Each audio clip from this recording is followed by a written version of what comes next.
இந்த படம் கொடுத்த என்னோட டைரக்டர், என்னோட குரு மாரி செல்வராஜ் சாருக்கு நான் எவ்வளோ நன்றி சொன்னாலும் அது பத்தாது. சில பேர் வந்து இவன் வந்து 2 வருஷம் 3 வருஷம் வெயிட் பண்ணான்னு சொல்கிறாங்க.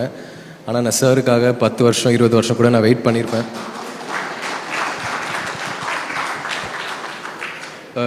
சில பேர் வந்து நான் பயங்கரமாக ஹார்ட் ஒர்க் போடுறேன்னு சொல்கிறாங்க. ஆனால் பசுபதி சார் சொன்ன மாதிரி ஒருவேளை மாரி சார் இந்த படத்தில் நடிச்சிருந்தா இந்த படம் ஆக்சுவலாக உண்மையாக வேறு லெவலில் இருந்திருக்கும். இதை விட இன்னும் கொஞ்சம் நல்லா இருந்திருக்கும் நான் நம்புகிறேன். ஒவ்வொரு வாட்டியும் அவர் பண்ணுறதுல ஒரு 10% நம்மளுக்கு ஆக்டர்ஸாக கரெக்டாக பண்ணிட்டோன்னா அந்த சீன் நல்லா வரும். அவரோட டேக் ஓகேக்கும் அந்த சூப்பர் டாக்கும் நான் எப்போவுமே ஏங்கிட்டு இருப்பேன். அவர் டேக் ஓகேன்னு சொன்னாலே நம்மளுக்கு வந்து லைஃப்பில் ஒன்று சாதித்த மாதிரி ஒரு ஃபீலிங் இருக்கும்.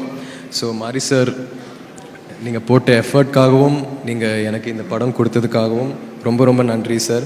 இதுக்கப்புறம் உங்களோட எப்போ ஒர்க் பண்ணுவேன்னு தெரில, ஆனால் நான் எப்போவுமே ஏங்கிட்டு இருப்பேன் இந்த மாதிரி ஒரு ஆப்பர்ச்சுனிட்டிக்காக. Thank you so much sir. எவ்வளோ நன்றி சொன்னாலும் பத்தாது sir. Thank you so much sir. Love you. அதுக்கப்புறம் Ranjith sir, thank you so much sir. என்னை நம்பி இந்த மாதிரி நீங்கள் ஒரு அந்த டைம் நிறைய இன்வெஸ்ட் பண்ணீங்க சார் இந்த படத்தில் எனக்காக. Thank you so much.